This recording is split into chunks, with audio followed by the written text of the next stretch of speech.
And welcome back to Good Morning Tobago on Tobago Updates. Viewers, we have a jam-packed hour for you this morning because we are being joined by former head of the public service, Mr. Reginald Dumas. Good morning and welcome to you, Mr. Dumas. Morning. Thank you. How are you? I am quite well this morning. Now, we've got quite a lot happening within our space, and especially when it comes to our region, the Caribbean region. Our Caribbean region has been in the news quite a lot recently, and I am, of course, speaking to the whole Guyana-Venezuela border conflict that's happening at this point in time. And of course, Mr. Dumas, you are someone with a wealth of experience in dealing with diplomatic issues and so on from your time working in the public service and so on. So I just want to get your take on just, first of all, what are your views on what's happening right now between Guyana and Venezuela, and especially in relation to the declaration of Argyle that was signed earlier just last week? Last week, yes. Well, you know the background. I mean, Mr. Maduro suddenly announced that it's a long-standing thing that Yes.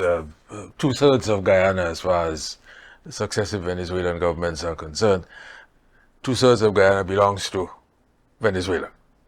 It's been going on for quite a while now. There's nothing new in that. The question is, why did it arise again right at this moment? People have various pieces of speculation as to why this happened. They say it was because an election was coming up in Venezuela and he wanted to get the people of Venezuela solidly behind him. Others say it's because of the oil that is being exploited now in the Essequibo. And remember, Venezuela has the largest oil deposits in the world. In the world, In yes. the world, larger than Saudi Arabia. But whatever it is, it's only Mr. Maduro and his close allies can answer that question with any degree of confidence and truth. But we've had this problem, and the threats that have been made by Venezuela, by Maduro, referendum on the 3rd of December, saying that he wants to get the people of Venezuela behind the government, etc. The argument by Guyana that the referendum is not legal, etc., etc. It's not in conformity with international law because it seeks to ask people about taking over part of a neighboring country, and that you cannot do or should not do. Although Putin has done it in Ukraine, but taking over Crimea, which he did several years ago, and he hasn't handed it back yet. So we have all this, and the thing wasn't looking good. Venezuela, if it came to a shooting war, and one hopes that this will not happen, Venezuela has the troops and the equipment to deal with Guyana very quickly. Guyana knows that and has been speaking to what she quietly calls her allies, basically the United States and Britain, and I think France as well, and maybe Canada too, I don't know, in the context of defense, in case Maduro moves in. Well, Maduro hasn't moved in. He's made a lot of statements. The referendum was held. He said that 90-something% of the people agreed with the government. It was interesting, though, if I may pause a bit on the referendum, because officially, the Venezuelan government said that only about 50% of the registered voters actually voted. Yes. Which suggests to me that no more than about 30% voted, because they would have inflated the figure. If you get 95% of 30%, I'm not impressed. Especially when you have people there as well, because people saw a lot of empty polling stations. Only the officials were there. No one was voting. There were no voters, etc. So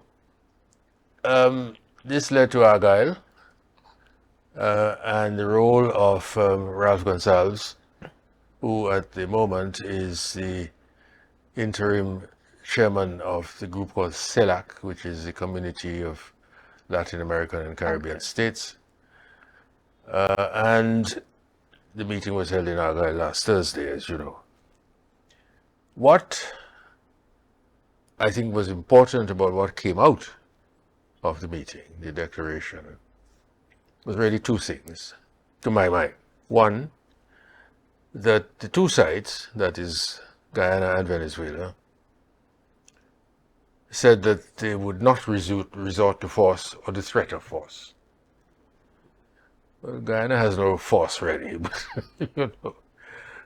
But the point is that they both said that this would not happen. And the second thing was that they agreed to talk in the future. Whether they talk under the auspices of Brazil or anyone else, they're supposed to set up a joint group to continue the conversations. They're supposed to meet in 3 months' time or some other period, depending on what they agree, but they have it at 3 months to talk about things and so on. Now, I don't know what is going to come of all these talks because Guyana's position is very clear. This land belongs, this Essequibo belongs to Guyana. If we are to change that position, then it has to be following a decision of the International Court of Justice. Venezuela, on the other hand, says the land belongs to Venezuela, and we don't recognize the jurisdiction of the International Court of Justice. So there's still the possibility of a shooting war. I hope it doesn't come to that. Frankly, I don't think it will, in spite of all that Maduro has said, giving the people who are there, the concessionaires, now 3 months to get out, and so on, etc. ExxonMobil, by the way, has already said, go where? We're not going anywhere. ExxonMobil said that they're going to stay.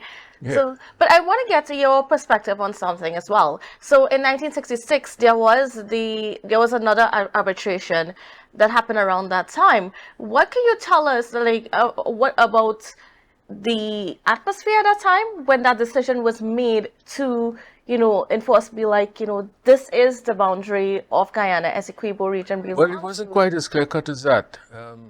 You had the 18, you have to go back. No. Right. So to the first one with British Guyana and so on. That's right. And the discussions that were held then. Now, Venezuela was represented in those talks by the United States. And what Venezuela alleges, without producing any particular evidence, is that the United States and Britain, because it was British Guyana, of course, at the time, conspired quietly to give all this land to Britain. As I say, it was British Guyana. Guyana was not independent. And so that has tainted everything. Now, they had the meeting in 1966.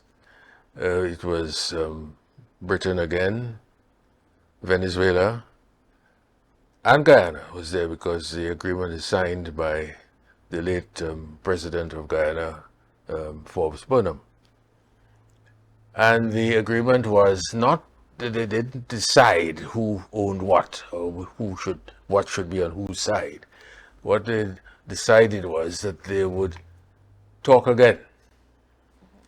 And you notice that in the Argyle Declaration, the 1966 thing is mentioned because Venezuela is insisting on that 1966 agreement, saying the agreement said we had to talk again, and Guyana is refusing to talk.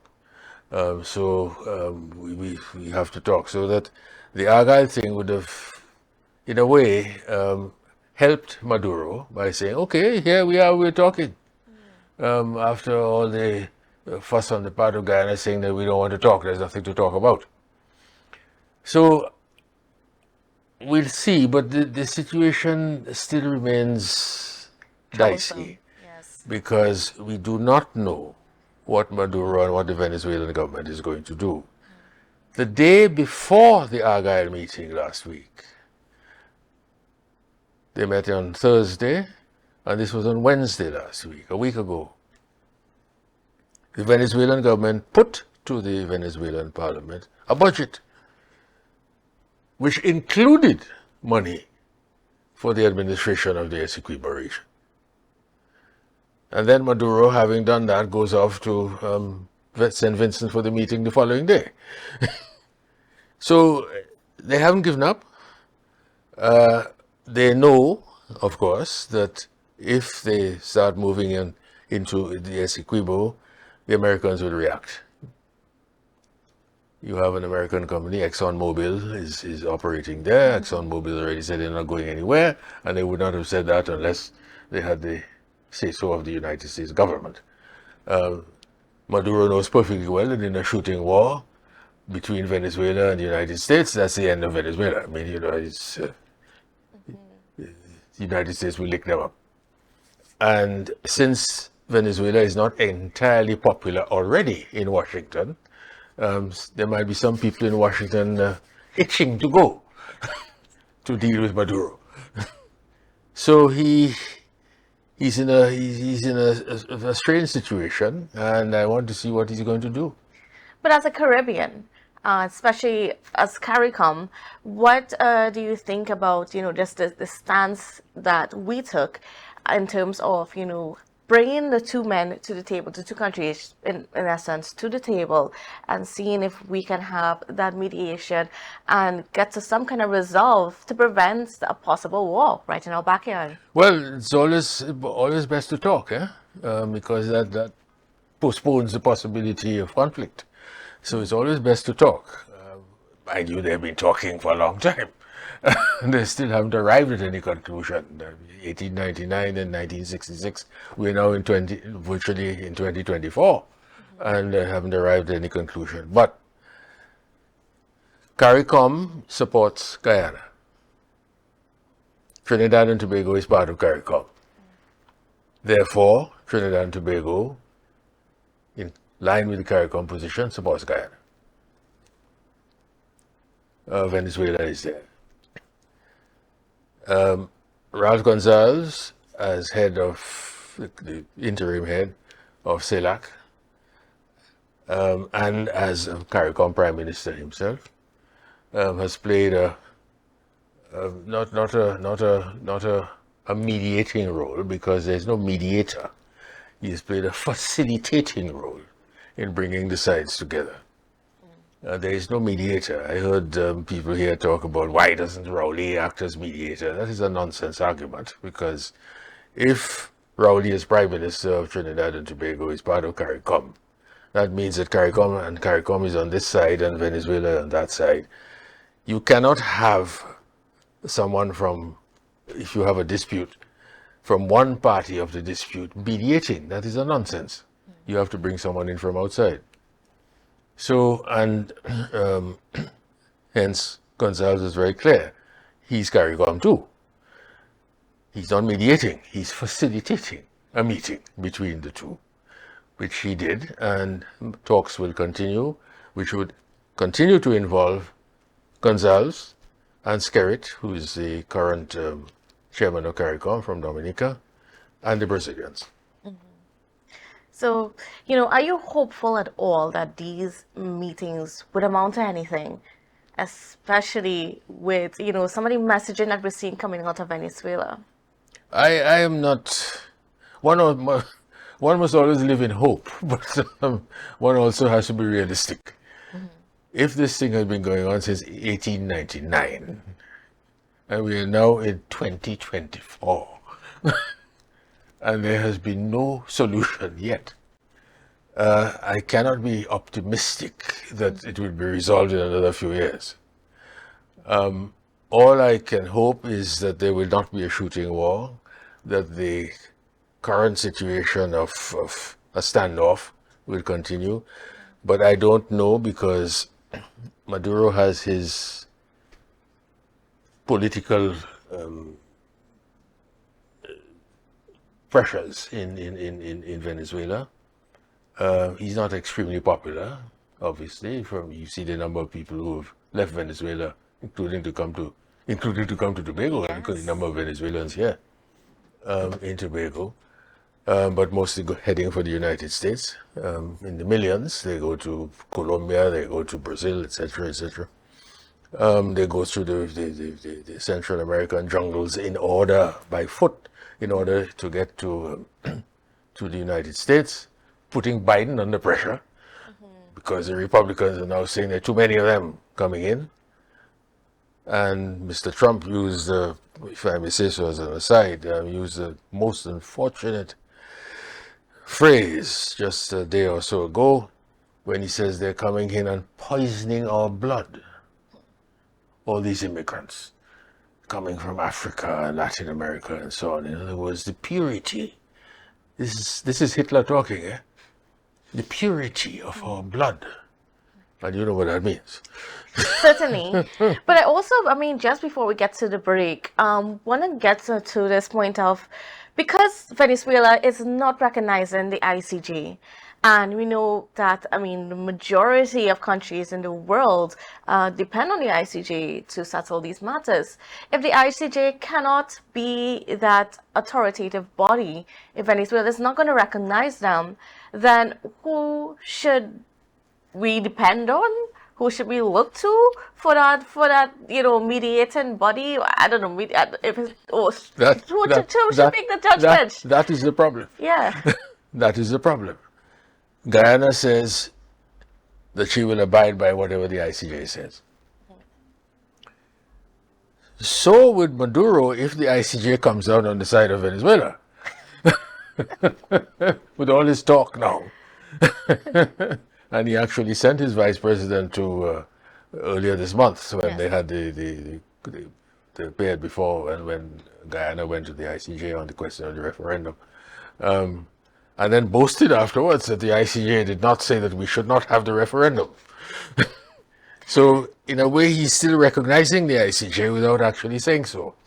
So if the ICJ comes down on the side of Venezuela, on the side of Maduro, Maduro will say, how great is the ICJ? Look, they came down on our side. They have vindicated us. Why the ICJ is taking all this long, I don't know. Because it's been going on for years now. And they haven't been able to come up with a solution. Any position, any firm judgment yet. I don't know. It's up in the air. We don't know what Maduro is going to do. We have absolutely no idea. If they're not going to resort to force or the threat of force, according to the Argyle Agreement, the declaration, then fine. But that does not mean that the problems will not continue. Obviously, the instruction, quote unquote, that Maduro has given to the oil companies to get out within 3 months is nonsense. I mean, they're not going to take him on. And there are two other factors that I don't see mentioned in the newspapers or in the press. The first is that I have not seen a single ally of Venezuela come out in public support of Venezuela. Not Cuba, not Nicaragua, not Russia, not Iran, not one. Not one has come out to say Venezuela is correct. Not one.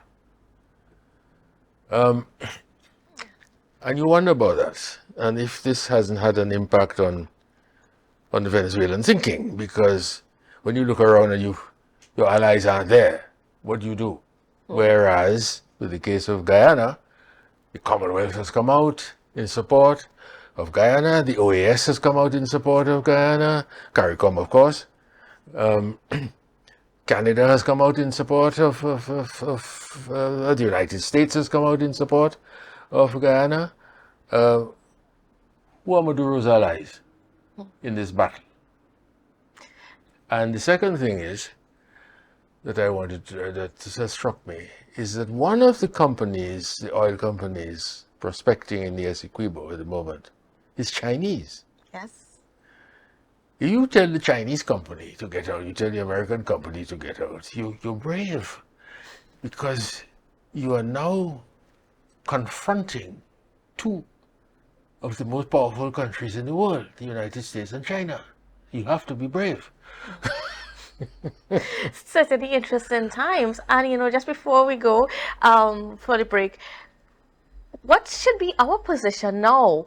Because, I mean, there's a lot of people questioning about our exploits of the Dragon gas field, our continuation with this MOU with Venezuela to use those resources and so on, while this whole conflict is happening with Guyana. As CARICOM, as members of CARICOM, we stand with Guyana, but we're also, as Trinidad and Tobago, working with Venezuela. Doesn't that put us in a compromising position? Yes, we do have a difficulty. I know that certain members of the government have sought to dismiss this and say, well, don't see any connection between the two. Of course there's a connection. If we're on the side of CARICOM, Trinidad and Tobago, as we are, and this means that we're on the side of Guyana, Venezuela can say, if you're supporting Guyana against us, why should we allow you to take any gas from our field? Why?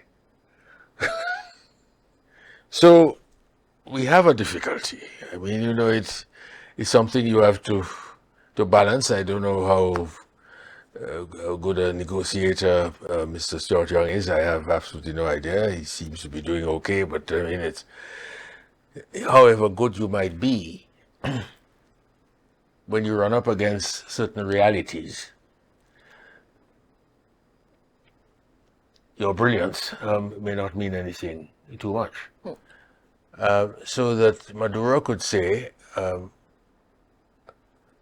okay, we can continue to talk about the Dragon Fields. You can come down, keep coming down to Caracas and meeting us and chatting with Delcy Rodriguez or whoever and the people in PDVSA, in the oil company there, the energy company. But it will take time to reach a final position. And just spin it out without saying, no, you can't come. And you think that's what's happening right now? I don't know. We'll have to see. This is a question you should ask me in say 3 months' time. Certainly. We'll have to see. Because we're not, we being the Republic of Trinidad and Tobago, we're not given the details of the discussions. No.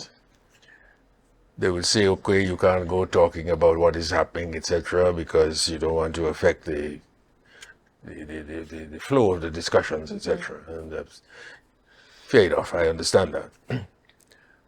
So we are not familiar with what is happening. We, the people of Trinidad and Tobago. We know that there are discussions. Where the discussions have reached, what they're discussing, etc., we don't know. So we'll have to wait and see. But it's something I think we should keep in mind, that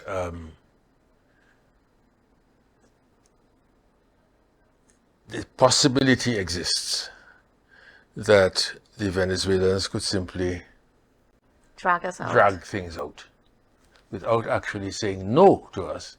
Just drag things out and leave us sort of dangling in the air. Certainly some interesting times, but we're not quite done with Mr. Dumas. We got to go for a quick break, but we'll be back as we discuss some of the things that are happening within our national space. Don't go anywhere. And welcome back to Good Morning Tobago on Tobago Updates. Because I'm continuing my conversations this morning with the former head of the public service, and that is Mr. Reginald Dumas. So we are switching gears now away from the international or the regional, I should say, conversations to what's going on within Tobago, Trinidad and Tobago. And that has to do with the relationship between the Chief Secretary and the Prime Minister. That has come under a lot of attention. It's been under the microscope quite a bit this past year, with the majority of voices saying that the adversarial relationship is unacceptable and should not be.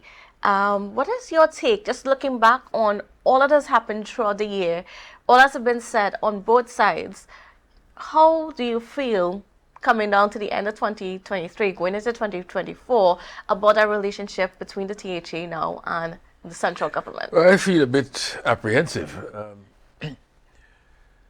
As you quite rightly say, I mean, the relationship has not been good. It's not only unacceptable, it's downright counterproductive. If you're going to have the two people sort of trading insults, and it doesn't help Tobago at all. If, for instance, we're talking about autonomy and internal self-government, why would you want to offend the person who was head of government is best placed to help you get this autonomy, if he so wished, if the government so wished. I'm not at all convinced that this government, like governments before, really want to give Tobago internal self-government. They talk about it. But I'm not sure that their political heart. But why is it that it seems as though we're so, at least central government is, so quietly opposed to giving Tobago It's a internal question of self-governance? control. It's a question of control, as usual, with the politicians, the question of control. If you one day were to get the 1980 draft law on the establishment of the thing, after the statement made in Parliament in early 77 by the late A.N.R. Robinson, that Tobago should have internal self-government.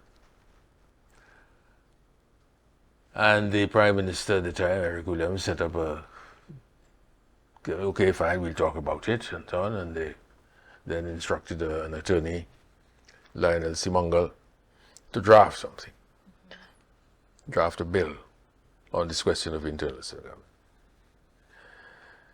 What you should try to get is the bill and the comments made by the government on the bill, on each section of the bill. And you will see very clearly that there was no intention on the part of the government to give to Tobago or to grant to Tobago the internal self-government that Robinson was talking about. None. And when the actual act came out, when it was passed in Parliament, if you look at the THA Act of 1980, you will see that Tobago has a number of functions, and I think it's section 21 of the Act, but the THA is to carry out in Tobago, this is down in black and white, is to carry out in Tobago government policy in relation to, and then a whole long list of things. So the idea was to control. Manning made that clear when he was Prime Minister as well. And the current administration is not any very different from this. If you look at the report of the Joint Select Committee on the talks that were held a couple of years ago on this issue of internal self-government, you will see that the mentality is that control must remain with Parliament and so on. So, if there is to be any serious internal self-government, then one has to approach the thing differently, not in a confrontational way. And here is where your question becomes relevant. If you're going to be cussing out one another in public, Essentially, then it's not going to work. It's not going to work. And this is something that has puzzled me as to why people on this side in Tobago make some of these comments about the people in Port of Spain. You call them this and you call them that and so on, etc. This is annoying the people in Port of Spain, but this is very people that you want to go to or have to go to get what you want. get what you want. Yeah. So what are you offending them for? So then how should we handle this relationship? And how should, I would say, Chief Secretary Fali Augustine and his executive council handle that relationship in a place where the political ideologies are a little bit different at this point in time? Port of Spain has one political ideology, Tobago has one, the THA has another. How should they be able to work together? They have How should they treat that situation? just like with the Argyle meeting, you sit down and talk. You need a facilitator, if you like. I'm not offering myself.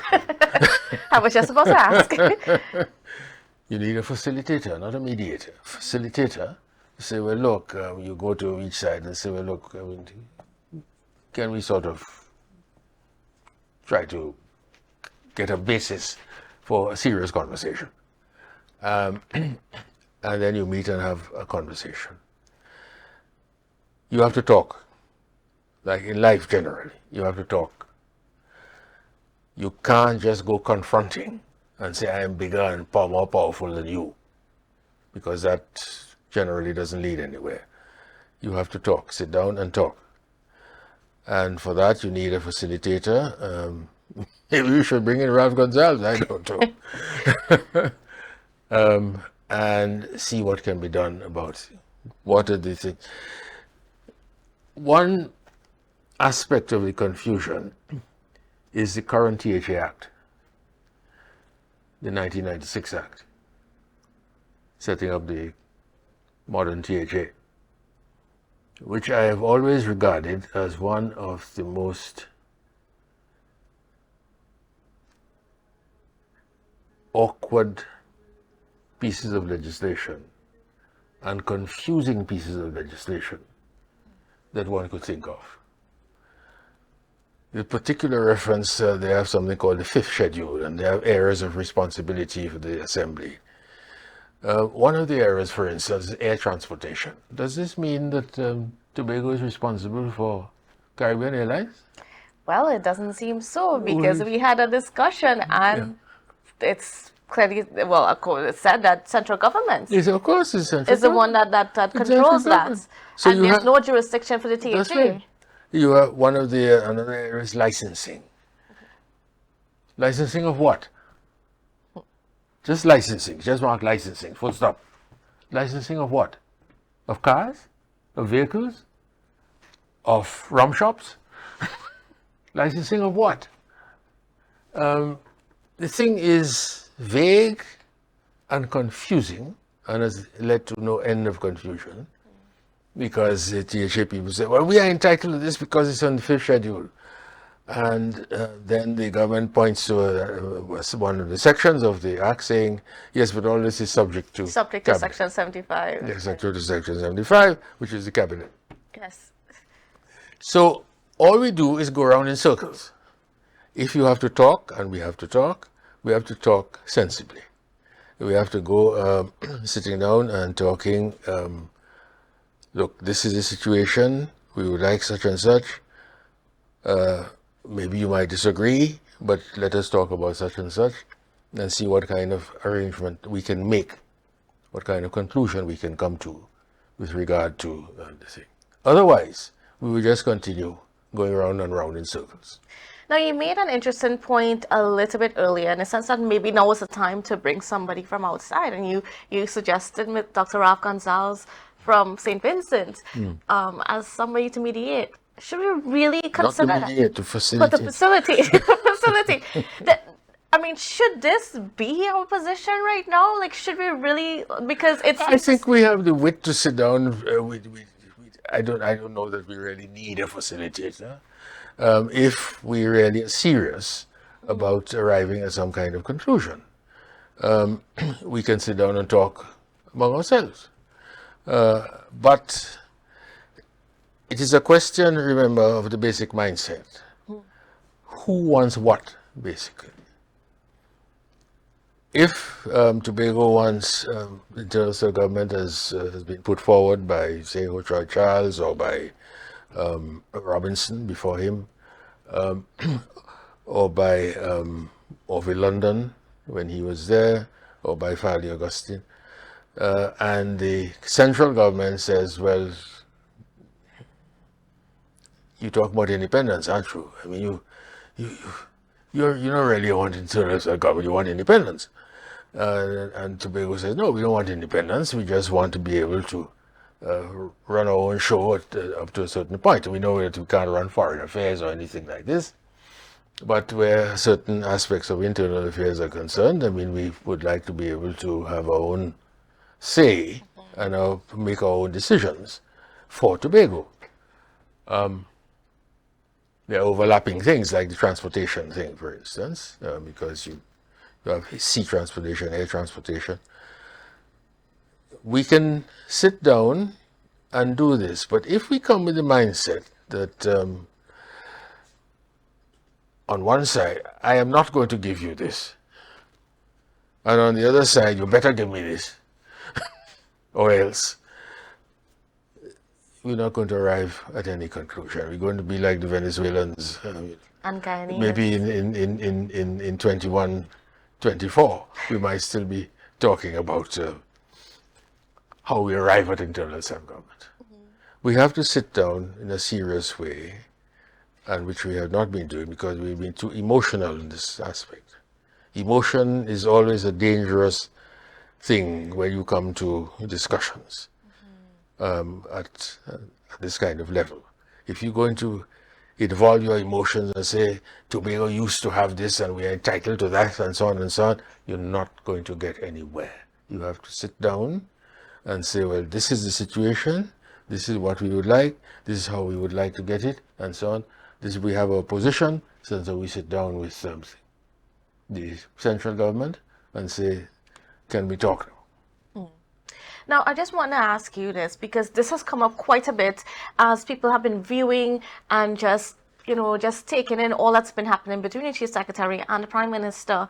Do you think that immaturity in politics, in governance, is at play here for Tobago? Because that has come forward, where people say, well, maybe Mr. Augustine was not so ready for this role. Maybe he needed a little bit more experience to be able to handle this in a more diplomatic manner. Yes, I think that a certain political immaturity has been involved because otherwise certain statements would not have been made. When you refer to the Prime Minister as worse than Satan, I mean, that is, you just don't do that kind of thing. When you say, I'm going to dig up his navel string in Mason Hall and take it to Trinidad and give it to him and say, here. So, this is not helpful to the cause of discussion and negotiation. Because what you are doing is offending the other side. If you say that somebody told you that the Prime Minister gave you so much money in order to subvert the THA, and you say this without any evidence whatsoever, you are not helping yourself, you are not helping Tobago. And this kind of language is intemperate, counterproductive, and damages any forward motion that we could make on this issue of internal government and autonomy. That's an interesting point. Well, viewers, we're going to take a quick break and we'll continue when we come back with Mr. Reginald Dumas as we just discuss a lot of things that are within our space, so don't go anywhere. Welcome back to Good Morning Tobago on Tobago Updates. Viewers, we are continuing our conversations this morning with former head of the public service, Mr. Reginald Dumas, as we discuss what's been happening here in Tobago and, just seeing ways in which we can how should we understand what's going on? And specifically for this segment, we are dealing with improving Tobago's public service. And of course, Mr. Dumas is a wealth of knowledge, a wealth of experience in terms of dealing with the public service. And a lot of the problems that we're experiencing here in Tobago has to deal with what's going on within the public service itself. How do our workers, our public servants do their daily tasks? So, and we seem to be talking about this for quite some time. We're always complaining, For instance, and it's affecting so many of our people's lives. Many people are waiting on things like pensions and gratuities, and they can't get those things because somebody has the file in a desk drawer, in a cupboard collecting dust, while these poor people are waiting and waiting and waiting on what's due to them. So, and these are just one of the small things that are wrong with the public service. And how do we fix it? Good question. The issue of pensions, by the way, and non-payment of pensions and gratuities is not peculiar to Tobago. That has been going on for many, many, many years. What happens is, in the old days when you didn't have computers and so on, everything was done by hand. They lose the files. Not deliberately. They just can't find the file. So a person is in Ministry A and is transferred to Ministry B. The file should follow the person to Ministry B, but the file stays in Ministry A. And then after a time, someone says, but this person not working here. So what is the file doing here? And they might even throw the file away. So when this person is ready to go and as he retires and wants his or her gratuity and pension, there are gaps.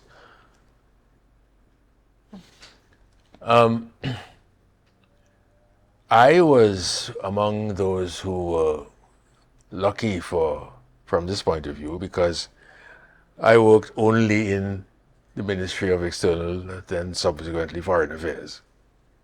Well, external, because when I left it was still external. So that the file can be found, it was the same ministry. But other people have no end of trouble and have to wait years. This is not right. Have to wait for years to get pension and gratuity. They have no money. They have to go and do odd jobs outside, and it's kind of humiliating. The public service as a whole has been declining for quite a while. I regret to say. Even when I was head of the public service, I did notice, I could see the decline. And it was not only at the level of the lower people, lower administrators or clerical people or something, you were seeing it at the level of permanent secretary. Sorry.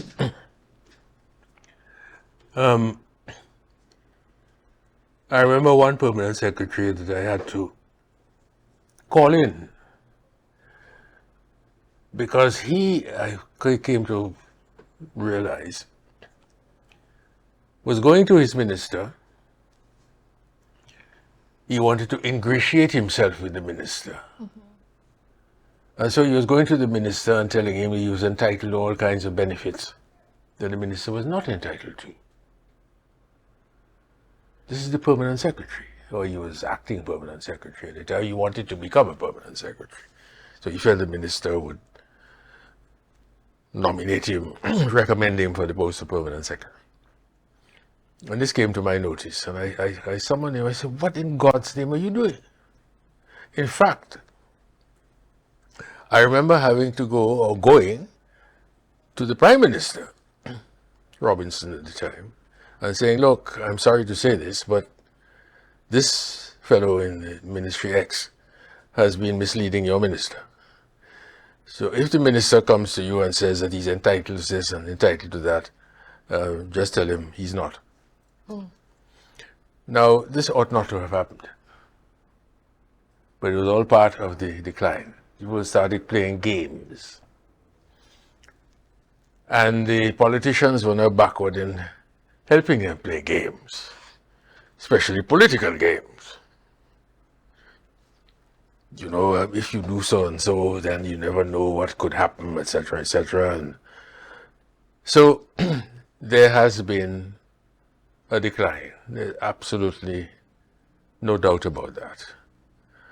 The people I had as mentors would say to the minister, if the minister wanted to do something that was clearly not in conformity with the rules or the regulations or the law, would say, I'm sorry, Minister, you can't do that. If the Minister insists, no, I have to do that, you say, okay. The law says, you give me that instruction in writing. At that point, the Minister backs off because he knows that he's doing the wrong thing. But what he does is go and tell his other colleagues, you see, that permanent secretary I have there, boy, fella is the worst thing. And destroys the reputation of the permanent secretary. Now, where Tobago is concerned, when this new administration came in, I was asked to meet with the administrators and also asked to meet with the new members of the Executive Council. I met twice, I think, with the members of the Executive Council, and I met with the administrators as well. I think this was in February of last year, 22. Now, you can't deal with everything in one session. It's not possible, or 2 sessions. And I do recall saying that I would like to meet with the people again in, say, 3 months' time to see how things are going and see what changes need to be made, what modifications, etc., etc. And I was never invited back. So I said, okay. So we're basically just continuing going around in circles. Yeah, I would still be happy to meet with the administrators, but I have not been invited, and I'm not going to invite myself, clearly, to talk about how a public servant ought to behave and how he ought not to behave as well. And how you should hold the politicians to account. And hold the politicians to account. You have to work with the politician. I quite understand if the politician gives an instruction that is within the law, whether you agree with the instruction or not, you must carry it out. Too often, however, the instructions are outside the ambit of the law, and they expect you to carry that out. And that is wrong. Well, and that's, well, unfortunately, we're going to have to leave our discussions here this morning. But of course, Mr. Dumas, you always have quite a lot to share, and your knowledge and your experience, your wisdom is very invaluable to us. And we certainly appreciate you being on here this morning and giving us your perspective on so many matters. Thank you very much. All right, well, viewers, yes, thank you again for joining us, and it was a pleasure. But stay tuned, because at 10 o'clock we've got brunch coming up for you. And of course, if you want to find out more about some of the things that are happening within our space, we've got a newscast at 6:30 this evening, so you're going to want to look out for that. So have a safe and wonderful day, and we'll see you again tomorrow.